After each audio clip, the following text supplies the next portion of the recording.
Bonjour, good morning and guten Morgen à tous mes petits bowlers.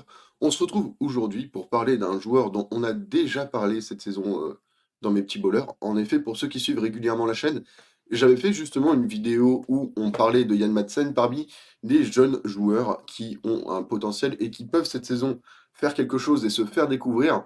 Ma première partie de saison est malheureusement pas très juste au vu du faible temps de jeu du joueur, mais au vu de la dernière rumeur mercato le concernant, peut-être que justement, on va pouvoir voir mieux de ce joueur. Bienvenue chez Tonton Bowler, on va parler de Yann Madsen qui va au Borussia Dortmund en prêt. Et justement, est-ce une bonne idée pour le joueur, pour Chelsea et pour Dortmund? Et avant de commencer cette vidéo, je voulais justement remercier mon sponsor qui est personne. Bon, au moins l'avantage c'est que ça ira plus vite et on peut commencer tout de suite le vif du sujet, qui est justement quel est le profil de Yann Madsen pour ceux qui ne le connaissent pas. Yann Madsen, c'est un jeune latéral gauche à profil plutôt offensif qui avait explosé sous le Burnley de Vincent Kompany en Championship. Et forcément, de son retour et au vu du projet de Chelsea, il cochait toutes les cases pour devenir titulaire dès cette saison dans cet effectif. En effet, on sait que Chelsea essaye de recruter des joueurs à fort potentiel et les garder. Et Yann Madsen, en plus, était formé à Cobham et pouvait du coup remplir un certain avenir du côté de Chelsea vis-à-vis de son projet.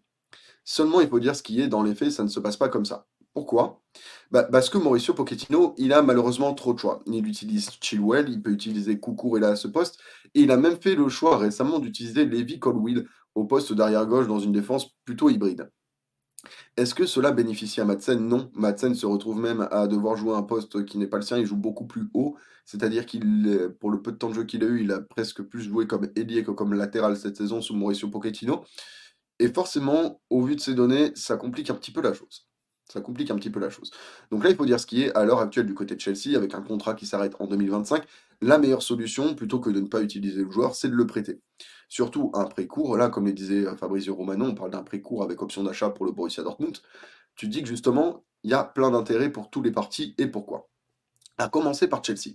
Parce que déjà, si le joueur en question n'est pas forcément au niveau de Chelsea, tu pourras toujours le revendre derrière. Et du coup, finalement, tu vas vendre un joueur que tu as formé et tu peux t'assurer un peu d'argent, surtout qu'on sait que Chelsea a beaucoup dépensé depuis Todd Boehly. Chelsea a toujours bien vendu, là n'est pas le problème. Mais si tu veux continuer à dépenser comme ça, il faut continuer à vendre à ce rythme effréné. Et du coup, forcément, Yann Madsen fait partie des candidats avec une grosse valeur marchande dans l'effectif de Chelsea et qui pourrait avoir une porte de sortie au tendu de sa faible utilisation. Quel est l'intérêt pour Yann Madsen? Yann Madsen, justement, comme j'ai dit, manque de temps de jeu en première partie de saison sous Pochettino. Il avait explosé en Championship avec Burnley et Vincent Kompany. Là, justement, il va se retrouver dans un championnat qui fait la part belle aux jeunes et plus particulièrement dans un club qui sait post-former et développer les jeunes talents. On ne va plus compter les jeunes joueurs anglais qui ont explosé justement du côté de l'Angleterre. Je pense notamment les exemples les plus récents à Jude Bellingham et Jadon Sancho, qui avaient très très bien réussi en tant qu'anglais dans ce club, même si Madsen n'en est pas un, c'est un Hollandais. Il faut rappeler quand même que Dortmund, c'est un club qui post-forme très bien. On a vu le nombre de jeunes cracks qui sont passés par cette équipe sur les dernières années, Hakimi, Haaland, en plus des Bellingham cités précédemment, et Sancho. C'est une usine à talent. Et forcément, pour un joueur comme Madsen, avoir du temps de jeu en Bundesliga, qui est en plus un championnat qui fait la part belle aux éléments offensifs, je me dis que ça a du sens pour lui et que justement, selon son développement au Borussia Dortmund, il peut très bien retourner à Chelsea, il peut très bien continuer à Dortmund, voire même aller ailleurs. Et justement, qui dit joueur de Dortmund dit futur potentiel joueur du Bayern, pour ceux qui ont la vanne. Mais maintenant, quel est l'intérêt pour le Borussia Dortmund de recruter un Yann Madsen? Il faut dire ce qui est actuellement, le Borussia Dortmund est un peu mi-figue mi-raisin, c'est-à-dire que ça a été un peu compliqué en championnat, mais performant en Coupe d'Europe.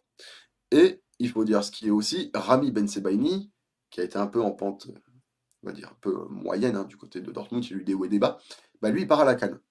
Et avec son départ à la CAN, on ne sait pas combien de temps il va partir, ça se trouve, il va faire toute la compétition et gagner la compétition avec l'Algérie, en tout cas on lui souhaite, mais il est tout à fait possible aussi qu'il se blesse durant la CAN et qu'il soit absent en deuxième partie de saison, et dans ce cas-là, tu aurais été très très très intelligent de prendre Yann Madsen en prêt.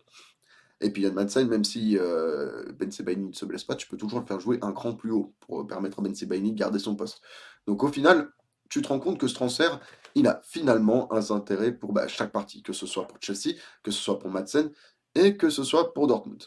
Alors, quels seraient éventuellement les avantages inconvénients de ce transfert? L'avantage, c'est un prêt. Donc c'est un prêt gratuit avec une option d'achat. Donc du coup, le Borussia n'aurait pas à mettre la main à la poche pour récupérer un joueur d'un certain potentiel. Et quand on voit le prix que pourrait coûter un Yann Madsen si Chelsea se mettait à le vendre dès cet hiver, bah, je me dis que finalement Dortmund fait une très très bonne affaire.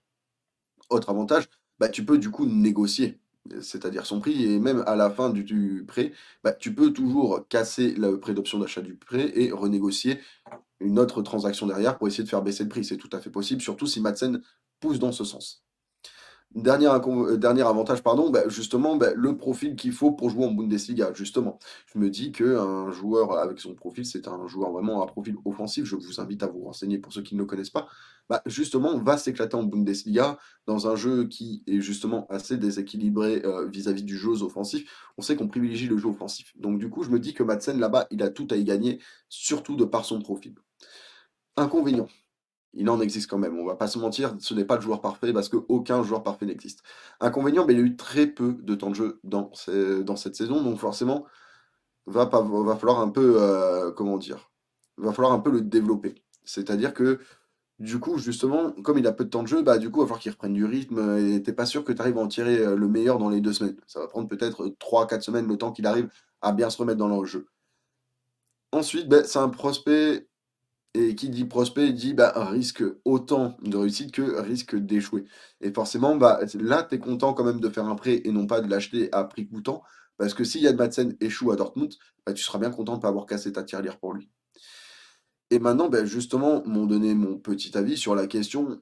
Je pense que ce serait le meilleur move en ce qui concerne Yann Madsen. J'aurais beaucoup aimé le voir au Paris Saint-Germain, mais le Paris Saint-Germain n'a pas l'air plus décidé que ça de toquer à sa porte. J'ai vu la rumeur Olympique de Marseille qui trône sur lui, et je vais être tout à fait honnête, je pense que pour Yann Madsen, si tu as le choix entre le Borussia Dortmund et l'Olympique de Marseille, je pense qu'il vaut mieux miser sur le Borussia Dortmund qui a prouvé qu'il est un club post-formateur, qui sait développer les jeunes talents, les amener au niveau auquel ils sont censés être, et derrière, Yann Madsen n'a aucune obligation de rester à Dortmund. Concernant l'OM, ce n'est même pas pour les tacler, mais il faut dire ce qui est. La politique est un peu étrange ces dernières années et il faut dire ce qui est. Est-ce que c'est le meilleur club aussi quand tu es un jeune joueur et que tu veux du temps de jeu pour te développer? Moins sûr. Donc voilà, moi j'ai donné mon avis sur la question. J'aimerais bien avoir votre avis, mes petits bowlers. Est-ce que pour vous, justement, Yann Madsen doit faire ce prêt et revenir à Chelsea? Est-ce qu'il doit aller à Dortmund? Est-ce que son prêt le conduira autre part, peut-être? Au hasard, au Bayern, si Davies quitte le Bayern cet été? Laissez-moi votre avis en commentaire, j'en discuterai avec grand plaisir. N'hésitez pas à liker un maximum cette vidéo pour l'aider à se référencer et à vous abonner si vous êtes nouveau sur la chaîne. Je viens de voir qu'on vient de dépasser les 2000 abonnés, ça me fait très plaisir et j'espère qu'on sera encore plus nombreux pour parler de foot d'ici prochainement. Merci à tous en tout cas d'avoir participé. C'était un petit puzzle de mots et de pensées que le football anglais repose en paix.